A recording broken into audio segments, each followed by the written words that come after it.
banambata mongo ya Ethiopie.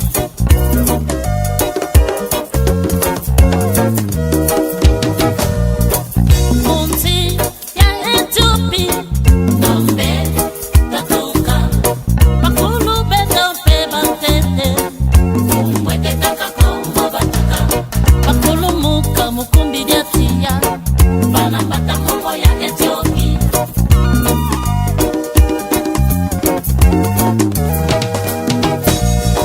Babuta bana kumina bole, mwana watete na lukengo wabuta ne zulum. Bazana ba droit te, et le quoi ce qu'on regarde ba droit na biso. Peut-être bango pena ba comprendre que biso pe ba droit ça, soit ba comprendre ba ça semblant. Faut que ne bolobe la bango, faut ba yeba que bato ba zo ba droit na bango. Comme ça, et cause la siko équitable, ba yeba ndenge to kokene. Bien que ba église pe ma bezali. Yanzila Kongo, mais kaka bino moko lokola ndenge bozana kaka chrétien boko yeba ndenge na ko pousser na biloko na pousser otali lelo bato ba do fulu sa Nzambe na République démocratique du Congo atako banziba ba ibiza mabe yanzila konza mais banzila kokoti mingi za bango na bango ba sex tap baka na bango boye bango na kuna banzila kongo na mbi so pe otali bato batondisi ba venir moko 50 églises awa bango Yesu azali awa kuna azali koya kuna makolizana nzela tolanda position nini ezali vraiment pas mingi tata mopanzi sango yango en tant que président provincial ya mangomba nyonso autochtone traditionnel ba processus ezali na bureau tozolandela na boete solo yango tosengaki na ngonga oyo parce que bangunza vraiment en réalité biso tosalaka mosala oyo ezali bénévolant bangunza basenga mbongo te to commercialisaka misala ya Nzambe te ya tata mvangi ampungu to commercialisaka yango te mais disons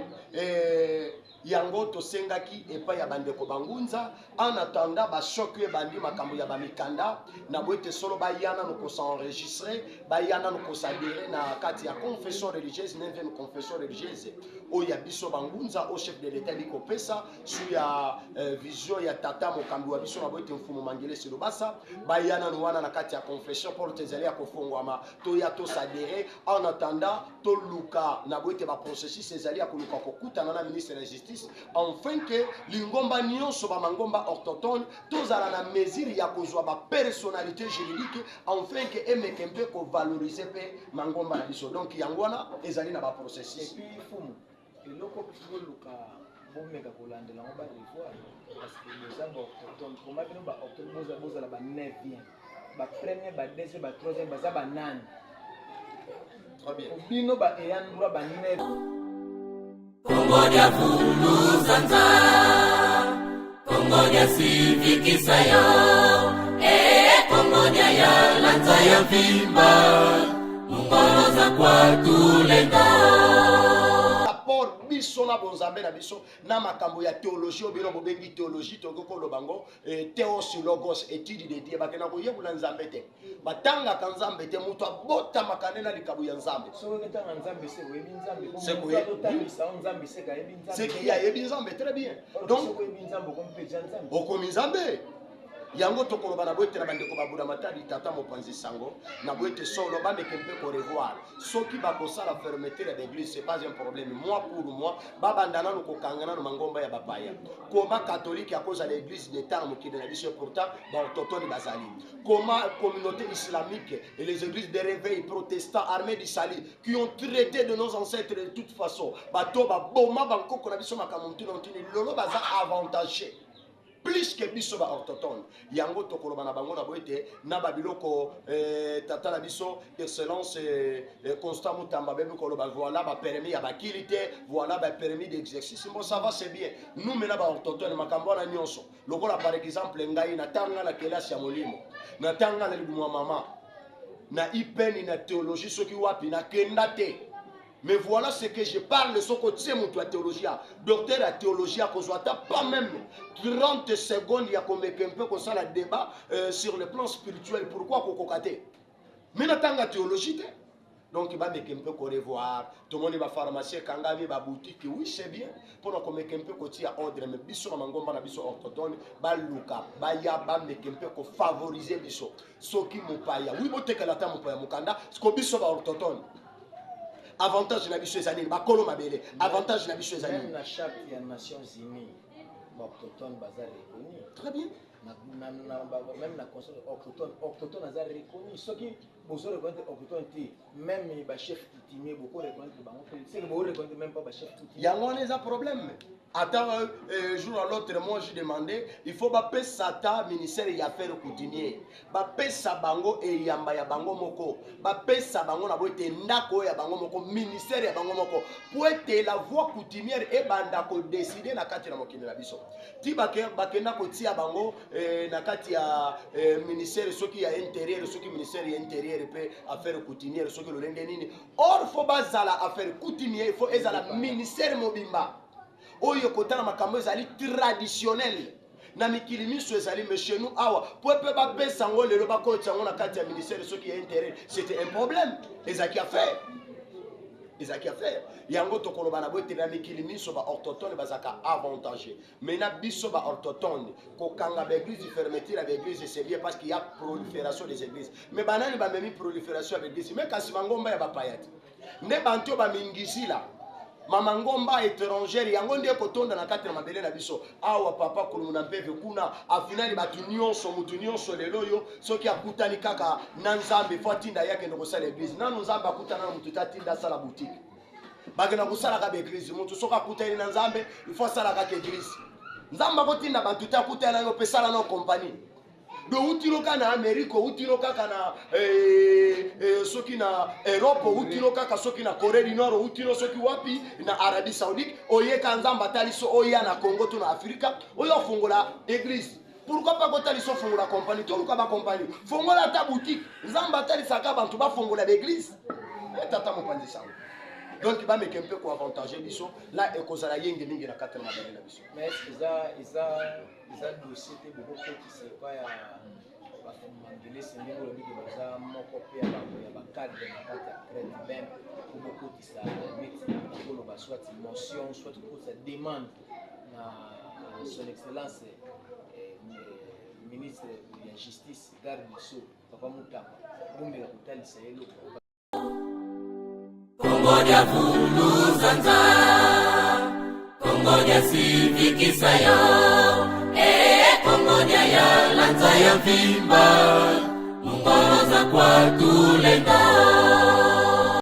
Songolo mpaka bazali na pasi eke esengo ezalite pona kosenga mawa kosenga bolimbisi na boete solo balata kangoto soki balati ngoto bakovanda na mabele bakolala na se kolela pona bampasi pona koluka na boete solo bonsomi nde yango tata na biso mfumu gonda salaki yango tango balataki saki na banza na boete solo vers les années 2000 ans Tata Gonda alobi na biso na boite solo reine ya christianisme ya nkolo Yesu na boite esili esengele na boite solo bonzambe ya bankoko na biso batikelaki biso na boite solo e bana koyingela na boite solo basalaki mosala na bango ngonge kokaki na boite bayebaki na kokende pe batikaki na boite bankotiste bandeko na biso bana ya sake bazali tilelo bazali na kati na sake mais biso lelo soki tolati sac ezali pour de bonté tolati sac par rapport ya makambo mokila molingo bina kolakisa na katikati na biso pamba te na décembre tozali nango te ko 4 2025 tata esengo ezali te totei tolobi totalisi bena Congo totalisi bayindo mais nyonso tolobi na bango ndire eleki kaka na mai boye nde na yango lelo lokola tata soki alakisi likambo balobi nzambe soki apesi vision apesaka na provision nde tata talisi biso kolandisa mabote na période oyo tozali ti tokatisa 2025 tata ba makambo ekozala bagere ekozala bitumba makambo ya mutuno donc baeffet moko catastrophique ekosala bainondation ekosalema na mokili na biso donc esengo ekozala te na mokili na biso ya Congo ekobanda pe na Afrika pe na mikili ya bapaya pamba te tataki mbango alobaki yango tango moto moyindo akobanda koselibere liboto bako-oser akotelemela bango bakobetama na mai bakobetama na moto bakobetama na mopepe nde yango na boete makambo kosala na mokili na biso lelo oyo lokola tata talisi makambo alors nzambe apesaka vision te sans que apesa provision bankoko na biso banda koloba tata mampuya mbita ndubu kaifulanga bantu babengeko bitumba soki baannonce yango ekufelaka bantu ebele te parce que nzambe soki annonce na ntango ya baprofete ya kala soki alingi asala likambo akoloba bokeba tala likambo te ndenge esalema bomitambwisa boye yango biso lelo oyo bamfumu kinzomba mbenza le Congo soki tolati saki tolati ngoto pona ko bana boite tozali na état critique mokili na biso ezali na kimia sur le plan spirituel sur le plan politique et sengwezalité ne sengeli en tant que garant ya spiritualité et sengeli na biso to kota mandanda lelo tozo chocolate na banze ya biso 1 mois tovandi na mabele kolela pona kosenga kimia na mokili na biso Kongo dia fuluzanza Kongo dia sivikisa yo Kongo dia ya lanza ya vimba Mungoloza kwa tulenda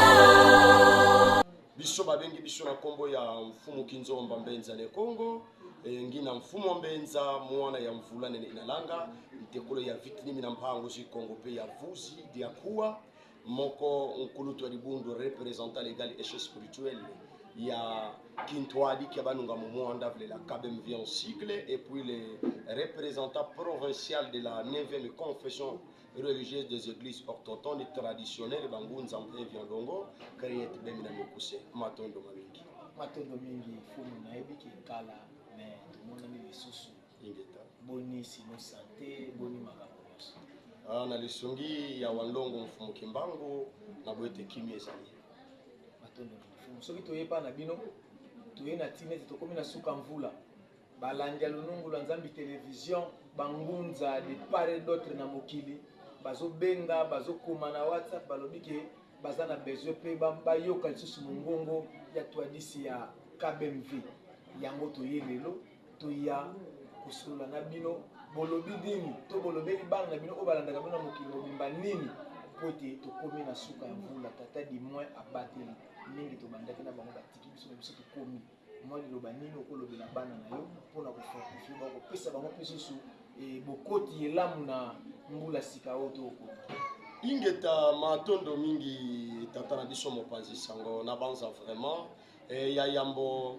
na boete tokoba na koloba na boete na nkangu boye bayinso bazolanda biso de partout bango bazwami na banza année tozali na yango ezali l'an 2024 uta mobu oyo tokoti bandeli nango na mois de janvier na la saka temi moko otrobelaki na boete babengaki yango la divinité de mfumu Kimbangu parce que totambolaka kolandisama numérologie topesaki numérologie ya année oyo tozali nango 2024 banda na mois ya liboso na janvier ki ano penser kozala ya yenge te esengeli moto moindo na boete solo abanda kwa acquérir sa maturité spirituelle yango tolobaki moto moindo akoma na capacité ya comprendre qui est mfumu Kimbangu totangisa Kongo dia fuluzanza Kongo dia sivikisa yo Kongo dia ya lanza ya vimba Mungoloza kwa tulenda yenge keno balandi nyonso ya lunungu la Nzambi télévision yenge keno na bino nyonso oyo boza baabone ya lunungu la Nzambi télévision bolandaka biso na Afrika Amerika Asia Europa Océanie bino nyonso bangunza oyo bolingaka émission na bino ya oyo mayalaki ya Congo en tout cas toye lisusu nde kaka botindaki biso tozotambola tozoluka na sirke bisika tokomi eza toza bapaya te toyaka déjà tosololaka déjà na fumu mais comme d'habitude tokotika fumu ye moko ase présenter nde bokoyeba azali nani puis toza wapi na mboka nini oyo toye kosala émission oyo ngai wa bino oyo boyebi ntango nyonso kesama mpo ya kiangani machwa fumu avuzili ya ku mwana tumba mvemba ntekolwa mbenza yenge muzolanga ngweleli matondo mingi en tout cas fumu botalisa na balandelo lunungu la Nzambi télévision bayeba bino soki bozali banani puis awa tosimbami na mboka nini ingeta matondo mingi tata journaliste Mampuya lolenge kani boyebi na kopesa biso maloba na boete kolandisama lusansu lwa Congo mwana yesu ya Congo ya boete bakozwa maloba liboso ya bantu esengeli na ye komitalisa nano ete ye ali nani biso babengi biso na kombo ya mfumu Kinzomba Mbenza ne Congo ngina mfumu Mbenza mwana ya mvula nene inalanga ntekolo ya vitini na mpango si Congo pe ya vuzi dia kuwa moko nkulutu libundu représentant légal et spirituel ya Kintwadi qui abanunga momonda vle la kabem vient cycle et puis le représentant provincial de la 9e confession religieuse des églises orthodoxes traditionnelles bangunza mpe viandongo créé bemina mekuse matondo mingi fumu na ebiki kala mais tumona ni lisusu ingeta boni sino santé boni makambo nyonso na lisongi ya walongo mfumu kimbangu na boete kimi ezali matondo mingi soki toyepa na bino toye na tinete tokomi na suka mvula balandi ya lunungu lwa nzambi télévision bangunza de part et d'autre na mokili bazobenga bazokoma na WhatsApp balobi ke baza na besoin pe bayoka lisusu mongongo ya twadisi ya KBMV yango toye lelo toya kosolola na bino bolobi nini to bolobeli bana na bino oyo balandaka bino na mokili mobimba nini po ete tokomi na suka ya mvula tata di moins abateli mingi tobandaki na bango batiki biso na biso tokomi mwa liloba nini okolobela bana na yo mpona kofortifie bakopesa bango mpe susu bokoti elamu na mbula sika oyo tookota ingeta matondo mingi tata na biso mopanzi sango na banza vraiment ya yambo na boete tokoba na koloba na boete na nkangu boye bayinso bazolanda biso de partout bango bazwami na banza année tozali na yango ezali l'an 2024 uta mobu oyo tokoti bandeli nango na mois de janvier na la saka temi moko otolobelaki na boete babengaki yango la divinité de mfumu kimbangu parce que totambolaka kolandisama numérologie topesaki numérologie ya année oyo tozali nango 2024 banda na mois ya liboso na janvier ki année openzi kozala ya yenge te esengeli moto moindo na boete solo abanda kwa acquérir sa maturité spirituelle yango tolobaki moto moindo akoma na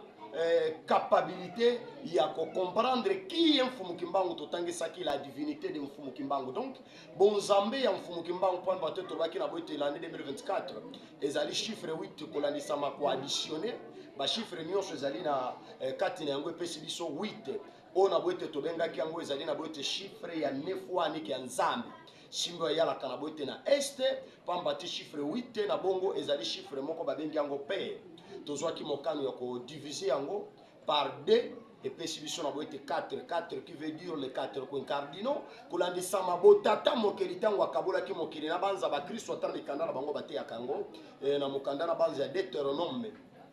na boete chapitre 32 le verset 7 balobi tango tata kabole mokili apesaki bikolo na bonzambe na bango pe azwaki na ekolo libota na libota apesaki bango molimo moko ya likolo oyo ekosere na bango babanda kokumisela nzambe nde tolobaki 4 points cardinaux na boete tous les 4 points cardinaux lolenge ezali wana mikili miso bayebi na korenye bango nyonso babiali basale baexploit bakele mituka babato sauf que moto moindo azalaki motu ya yambo ya liboso première grande puissance du monde. Lelo moto moindo doit se retrouver eloko ezangi tina. Mais lelo yokolandisama na boete lolenge kani nzambe a diviser mokili na ye moto moindo esengeli na boete azwa lisusu ebonga na ye atalo. Yango tobaki na boete to préparer moto moindo pamba te l'année 2024 kozala mobu esengote kufe kozala minioko makambo ya mutindu na mutindu bato bakozinda na mai ba exploit makambo ya mutindu na mutindu komona na mokili na biso na banza tomoni yango batata na ba mama na boete solo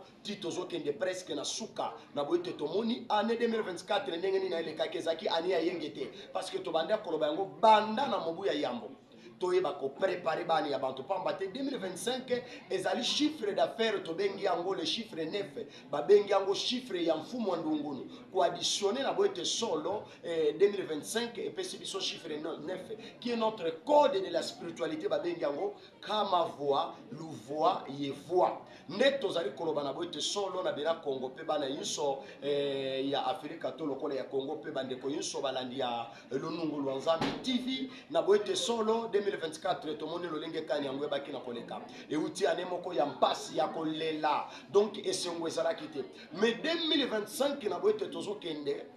na chiffre ya victoire mais ya yambo ya kozwa na boete victoire etata mampuya na boete moto esengeli ya bunda nde tozali koyebisa bayimboka na boete tobanda kose préparer déjà en conséquence parce que tata kimbango alobaki na biso na boete solo ya yambo moto moindo a se libérer yambo moto moindo na boete solo azwa ebonga na ye ya talo azonga na kiando institution kozala facilité bitumbe kozala bagere ko persiste babengi lisusu na boete vita za mabundu bitumba spirituel donc ekoyeba na kozala na katikati na mokili na biso donc esengeli na biso to se préparer en conséquence nde nazoyebisa na boete bandeko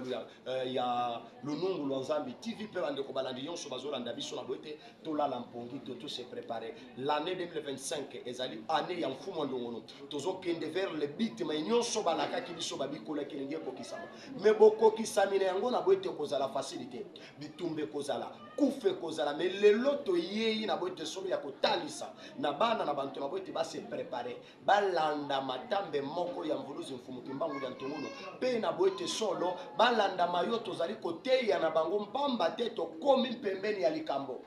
mais kokoma pembeni ya likambo loba nango ba français baloba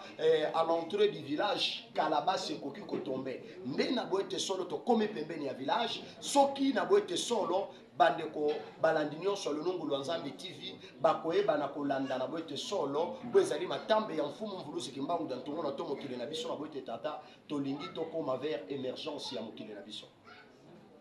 matondo mingi wana bosili kolanda biyano ya fumu kizomba ndenge apesi mpona année 2024 me fumu toyei tokuti bino na putulu tokuti bino na saki tandis ke toyebi bino boye te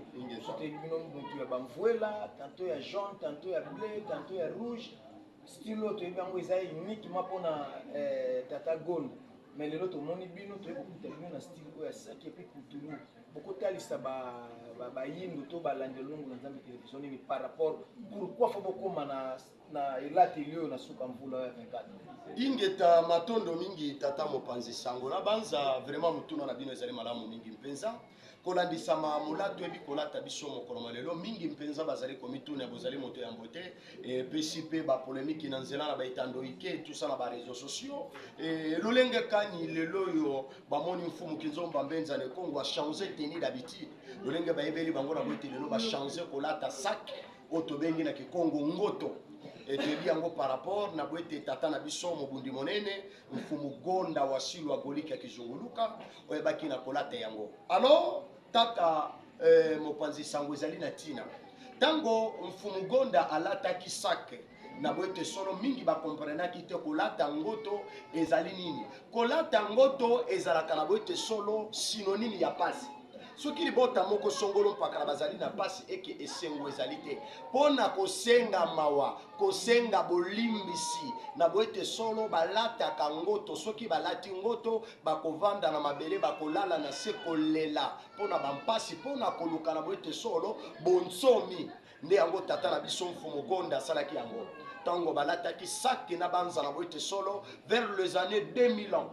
tata gonda alobi na biso na boete solo reine ya christianisme ya nkolo yesu na boete esili esengeli na boete solo bonzambe ya bankoko na biso batikelaki biso na boete solo eyeba na koyingela na boete solo basalaki mosala na bango ngongo ekokaki na boete bayebaki na kokende mpe batikaki na boete bankotiste bandeko na biso bana ya sake bazali ti lelo bazali na kati na sake mais biso lelo soki tolati saki ezali pour de bon te tolati saki par rapport ya makambo mokila molingo ebina kolakisa na katikati na biso pamba te na décembre tozali nango te kokatisa 2025 tata esengo ezali te toteyi tolobi totalisi bena kongo totalisi bayindo mais nyonso tolobi na bango ndire eleki kaka na mai boye nde na yango lelo lokola tata soki alakisi likambo balobi nzambe soki apesi vision apesaka na provision nde tata talisi biso kolandisa mabote na periode oyo tozali ti tokatisa 2025 tata makambo ekozala bagere ekozala bitumba makambo ya mutuno donc baeffet moko catastrophique ekosala bainondation ekosalema na mokili na biso donc esengo ekozala te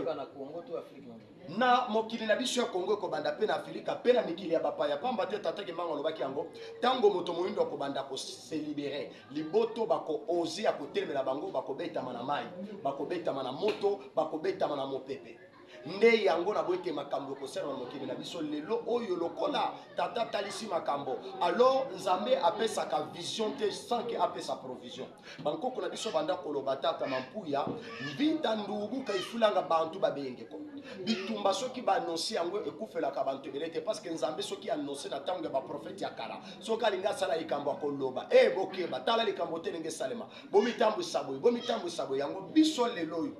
bamfumuki nzomba mbenza le Congo soki tolati saki tolati ngoto mpona kobana boite tozali na état critique mokili na biso ezali na kimia te sur le plan spirituel sur le plan politique esengo ezali te nde esengeli en tant que garant ya spiritualité esengi na biso tokota mandanda lelo tozosukola te na banze ya bisolo un mois tovandi na mabele kolela mpona kosenga kimia na mokili na biso mpamba te balobi na biso tozokende vers année ya victoire mais victoire tokozwa yango te sans que tobunda bitumba donc tata en disant teni on a lati ezali teni ya bitumba mpona ntina ete solo ya kosenga epai ya batata mawa na bango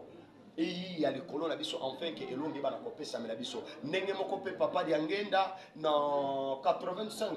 alatisaka bandeko bakimbangiste sake esalaka 3 jours mpona kosenga bolimbisi ya masomo malgré nsima na yango balati ngoto balongoli bazongela na bango mabe tata ya ngenda ye moko bayemba kutuna banzembo kino la voita ngoto tata mpeza yangalala onga ndambwa bilumbu za luta lumeni vutukila mbizeno do balata saki 3 jours bandeko bakimbangisi ezalaki significatif tata mampuya mais nsima na mikolo bazongelaki na bango mabe mais biso lelo tolati saki pourquoi tomema épanouissement sima ya kolongola saki jusqu'à nouvel ordre na boite soki batata balakisi na boite kimia na mokili na biso na boite solo tokoyeba na boite solo kolongola teni oyo ezali kazaka ya nkindu ya bitumba po ete ya solo émergence oyo batata balakelaki biso eyeba na koyiya na kati na mabele na biso donc na mwa mokusu ete lokola na molai yango wana batondo mingi wana bosilaki kolanda oyo ezali maye fumu nzomba sili kotalisa biso mpona 2024 fumu tozokende 2025 oyo ezoya na makambo pamba te 25 oyo tomoni bapharmacie ezokangama bahopitau ezokangama e na janvier awa eza tour ya bayeyamba na bino bozoloba nini mpona eloko wana to bozokanisa nini mpona likambo wana ingeta matondo mamingi tata kesa mampuya vraiment ezali esengo mingi kolandisama au sujet ya bafermeture d'église bon disons pour la fermeture ya l'église ya na banze ezali nanu elaka parce que batata na biso balobaki na biso na boete solo kuntwala tutu kuenda mabundu mamingi ingakili kasi makangama mangombe bele ekokangama mais en disant mangombo tokobenga na boete solo ba doctrine na ba religions étrangères esengeli na boete solo etika mabele na biso na boete eba na kokangama mais par rapport ya fermeture ya ba église toyoki na boete solo ministre ya justice et puis garde des sceaux oya lelo topesi bangombo te en passant excellence Constant Mutamba que je salue mon fils nzambi abankoko apambola yo abakisela bino ya mingi alors kokanga l'église yamba c'est bien parce que les ordres qui a trop prolifération des églises na kati na mokili na biso mais plutôt tokoloba na boete bokokanga mangomba lelo bosengi na boete sengeli mangomba bazala na personnalité juridique lingomba yiso c'est bon pour na kotia ordre mais en disant na boete solo conclusion ni bozozwa entre mangomba ya ba étranger mangomba ya ba payana mangomba na biso autochtone parce que biso nde tozali mangomba autochtone c'est nous qui détenons mutuna situndana bat bazo déclarer mingi wana parce que bino o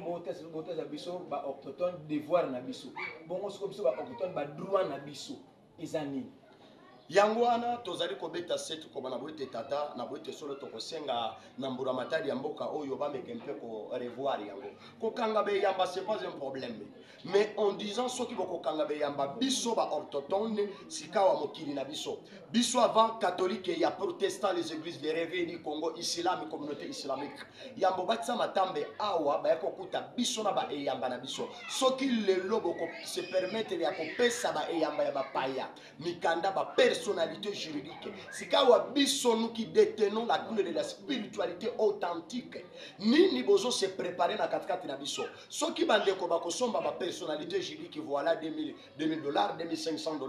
parce que basala ka mangomba na bango mangomba ba paezali lokola commerce na mokili na biso. Ba ye ko commercialiser le ba ya nzambe. Mena escroquerie pe. Maintenant nous ba autochtone to sala ka mosala ya banto bino bozomona na babalabala bazoni okwama soki bazala ba mpasi ba yakande pe na biso non demande pas de l'argent tozo sunga banto kolandisa ma ba valeur traditionnelle le lenge bankoko na biso batikela ki biso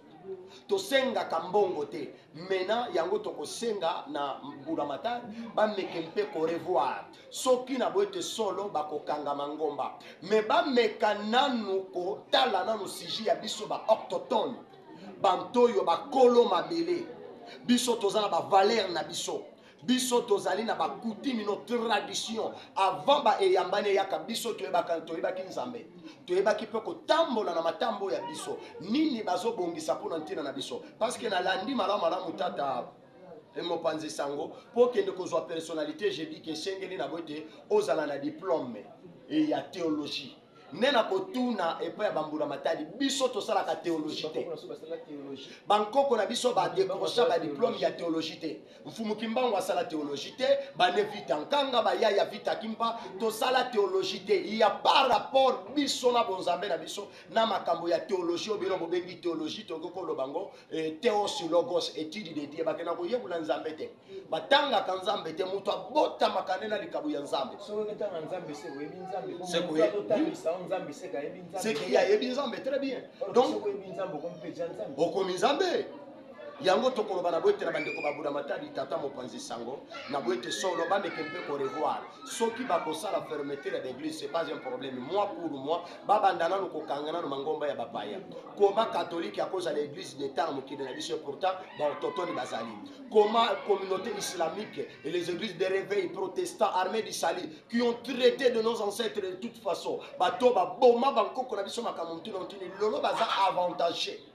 plus que biso ba autochtone yango tokoloba na bango na boete na babiloko tata na biso excellence constant mutamba bebe koloba voilà ba permis ya bakilité voilà ba permis d'exercice bon ça va c'est bien nous mena ba autochtone makambo na nyonso lokola par exemple ngai na tanga la kelasi ya molimo na tanga la libumwa mama na ipeni na théologie soki wapi na kenda te. Mais voilà ce que je parle de ce côté de la théologie. Docteur la théologie, pas même 30 secondes, il y a comme un peu comme ça le débat sur le plan spirituel. Pourquoi Kokokate? Mais n'attends la théologie. Donc il va mettre un peu qu'on revoir. Tout le monde va pharmacie, kangami, va boutique. Oui, c'est bien. Pour qu'on mette un peu qu'on tire ordre. Mais biso mangomba na biso orthodoxe, ba luka, ba ya ba mettre un peu qu'on favoriser biso. Soki mupaya. Oui, bote que la tamo mupaya mukanda. Ce qu'on biso ba orthodoxe. Avantage na biso ezali bakolo mabele avantage na biso ezali même la charte des Nations Unies autochtone bazar reconnu très bien même la conscience autochtone bazar reconnu ceux qui bozo reconnaître autochtone même ba chef coutumier beaucoup reconnaître bango c'est que beaucoup reconnaître même pas ba chef coutumier yango on a problème. Attends, jour à l'autre, moi j'ai demandé, il faut que Sata ministère y affaires coutumier, sa bango et yamba ya bango moko, sa bango na boite ndako ya bango moko, ministère ya bango moko, pour être la voix coutumière et bandako décider na kati na mokini na biso. Ti bakenda ko tia bango na kati ya ministère soki ya intérieur, soki ministère ya intérieur pe affaires coutumière, soki lo lenge nini. Or faut bazala affaires coutumière, il faut ezala ministère mobimba. Oyo kotana makambo ezali traditionnel na mikili miso ezali mais chez nous awa po pe ba pesa ngo lelo ba ko tsango na kati ya ministère soki ya intérêt c'était un problème ezaki affaire yango tokoloba na bote na mikili miso ba autochtone bazaka avantagé mais na biso ba autochtone ko kanga ba église fermeture ba église c'est bien parce qu'il y a prolifération des églises mais banani ba memi prolifération des églises mais kasi mangomba ya ba payati ne banto ba mingisila mama ngomba étrangère yango ndiye kotonda na kati na mabele na biso awa papa kolumuna mpeve kuna afinali batu nyonso mutu nyonso lelo yo soki akutani kaka na nzambe fo atinda yake ndoko sala église nanu nzambe akutana na mutu tatinda sala boutique bagena kusala ka église mutu soki akutani na nzambe il faut sala ka église nzambe akotinda bantu te akutana yo pesala na compagnie do utiloka na Amerika utiloka kana soki na Europe outino kaka soki na Corée du Nord outino soki wapi na Arabie Saoudite oyeka nzamba taliso oya na Congo to na Afrika oyo fongola église. Pourquoi pas kota liso fongola compagnie to luka ba compagnie fongola ta boutique nzamba talisaka bantu ba fongola l'église tata mopanzi sango. Donc ba meke un peu ko avantager biso là ekozala yenge mingi na kata na bana biso. Mais isa dossier te beaucoup qui c'est pas ya bafumangele senge olobi ke baza moko pe ya bakadre na kati ya prêtre même beaucoup qui ça neti koloba soit motion soit sa demande na son excellence ministre de la justice garde du sceau papa Mutamba bombela kotalisa eloko parce que nga na landeli et puis bato mosusu babengi balobeli ke nyonso bazolobela bango bazosala bango ateke bazolakisa bango ba devoir oyo bango fo baaccomplir bongo bango ateke baauteur baza na badroit te eloko so bongo korépondre badroit na biso peut-être bango mpe nano bacomprendre teke biso mpe badroit ezali soit bacomprendre bazosala semblant fo okende kolobela bango mpo bayeba ke bato mpe bazoyeba badroit na bango comme ça ekozala sikoyo équitable bayeba ndenge tokokende bien que ba église pe ya mabe ezali ya nzela kongo ezali mais kaka bino moko lokola ndenge boza na kati crête ben bokoyeba ndenge na koprocéder na biloko na parce otali lelo bato bazofungisa nzambe na république démocratique du Congo atako banzela ba église mabe ya nzela kongo mais banzela kongo te mingi eza bango na bango bakanga bango na basex tap bakanga bango boye bango na kuna na nzela kongo nanu te so pe otali bato batondisi baveni aveni moko 50 église awa bango yesu azali awa kuna azali koya kuna makoliza na nzela tolanda position nini ezali vraiment mpasi mingi tata mopanzi sango yango en tant que président provincial ya mangomba nyonso autochtone et traditionnel baprocessus ezali na bureau tozolandela na boyete solo yango tosengaki na ngonga oyo parce que bangunza vraiment en réalité biso tosalaka mosala oyo ezali bénévolant bangunza basenga mbongo te to commercialisaka misala ya nzambe te ya tata mvangi ampungu to commercialisaka yango te mais disons yango tosengaki epai ya bandeko bangunza en attendant bashoki ebandi makambo ya bamikanda na boyete solo bayana no kosenregistre bayana no kosadere na kati ya confession religieuse 9e confession religieuse oyo ya biso bangunza au chef de l'état bikopesa su ya vision ya tata mokambi wa biso na boyete mfumu mangele silobasa bayana no wana na kati ya confession pour tezali ya kofongwama to ya tosadere en attendant toluka na boyete ba processus ezali ya koluka kokutana na ministre de la justice enfin que lingomba nyonso ba mangomba autochtone tozala na mesure ya kozwa ba personnalité juridique enfin que emeke mpe ko valoriser pe mangomba na biso donc yango wana ezali na ba processus et puis fumu eloko koluka bomeka kolandela ngo ba revoir parce que les gens autochtones comment bino ba autochtone bozala ba 9e ba premier ba deuxième ba troisième baza ba nani très bien bino ba eyane droit ba 9e donc baza presque ba ya suka bongo ya liboso ya mibale ya misato eza banani baza mpe ba autochtone to baza banani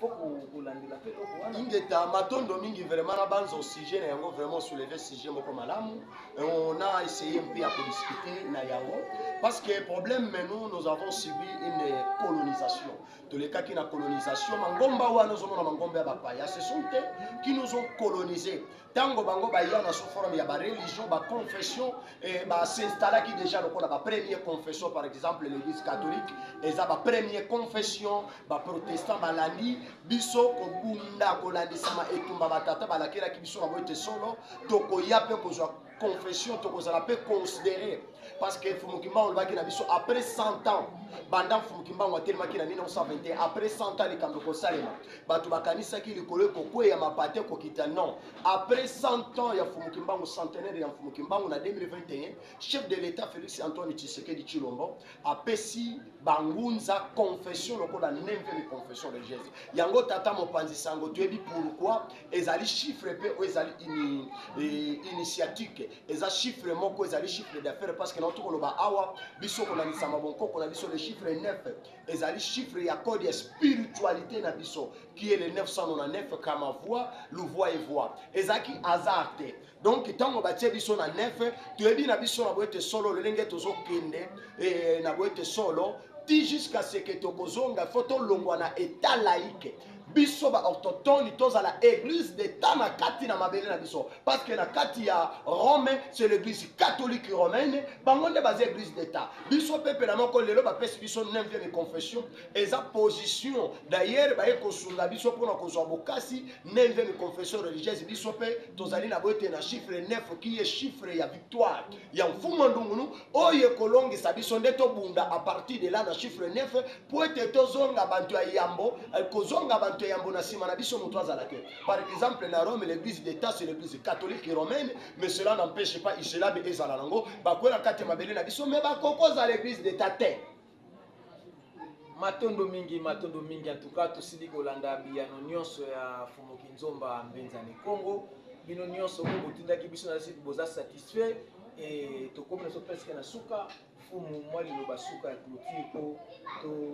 chité mato kulture na biso na biso ingeta matondo mingi tata mopanzi sango vraiment suka ezali boite bana nyonso ya Congo bandeko ya Lunungu lwa Nzambi TV bayo balanda biso na boite bana nyonso bangunza na boite tozala prêt biso lelo soki tomi kotisi na se ya tenio kazako bomone biso pamba te tongoni mayimazali koya esengeli to nwana mvita nkudulu to voix talendo to nwana mvita nkudulu mupeve poete to bana kozwa indépendance spirituelle parce que na ngonga o tozozela ezali indépendance spirituelle mais koya na ngwe kozala facilité bitumbe kozala mbonge mipepe koya mais quand c'est elonge ko bana kopesa mela biso yango unissons-nous totika makambo yonso oyo na boete solo ezali kosala na boete ba divergence e kabola biso tozala lokola mika miambo to bunda mpando ka tuvambudi mpando ko enfin que to longi sa likambo yango ekomi pembeni mais soki to rater likambo yango tata mopanzi sango de kozela biso mpasi mingi yango to se unissé tozala lokola ndenge devise ya mboka na biso Belgique elobi na boete union fait la force unissons-nous to travailler comme un seul homme surtout bangunza tozala le moko po ete to tombola likambo na biso yango vraiment ozalaki na biso ya suka matondo mingi na bandeko nyonso bayebi na kolanda biso bambote na bana nyonso ya Afrika bandeko nyonso ya Lunungu lwa Nzambi TV en particulier na boete ndo na itela mobile mwasi Nzambi ya bankoko apambola bango bisika bazwami bana nyonso Lunungu lwa Nzambi et pourquoi pas bana nyonso ya KBMV Nzambi ya bakoko apambola bango ainsi que mon président général Mangili Sulubasa Nzambe ya bankoko apambola bango matondo mingi en tout cas tokomi na biso na suka nde tozokende kosukisa tokoki koclôturer te soki topesi bambote te na mama ni mama oyo biso tobengaka mwasi Nzambe ndeke ya mayele tumwa twadisi ya mbanza Lunungu lwa Nzambi ndona itela mobilu kipavita mwana bavitani mipambuzi Congo en tout cas bambote ebele bisika bozali mama biso tozalaka kotambola tozalaka na musala tozosala musala ndenge botindaki biso bambote ebele na fumu ya la machwa yozali papa na biso bambote ebele na bana nyonso ya Lunungu lwa Nzambi télévision bambote ebele na bana nyonso ya mbanza Lunungu lwa Nzambi bambote ebele na bana nyonso ya KBMV bambote ebele na bana nyonso ya EASA bambote ebele na tumwa mayingi kiawete kipavita mananga bambote ebele na fuma nanga ngoma boer bambote ebele na LBK Mobimba topesi bino bambote et bambote mingi lisusu na équipe technique oyo ezali presse ya mbanza Lunungu lwa Nzambi ni Makela ni Nzitadia Nzangela Mama Shimba en tout cas félicitations na mosala bozosala ezomonana topesi bino bambote bisika nyonso bozali ebino nyonso balandi ya Lunungu lwa Nzambi télévision partout dans le monde bambote na bino et topesi pe mbote ya monene na Moïsa Soba Nitu. En tout cas, tout le monde a mis Mbalasima. À la prochaine. Bye.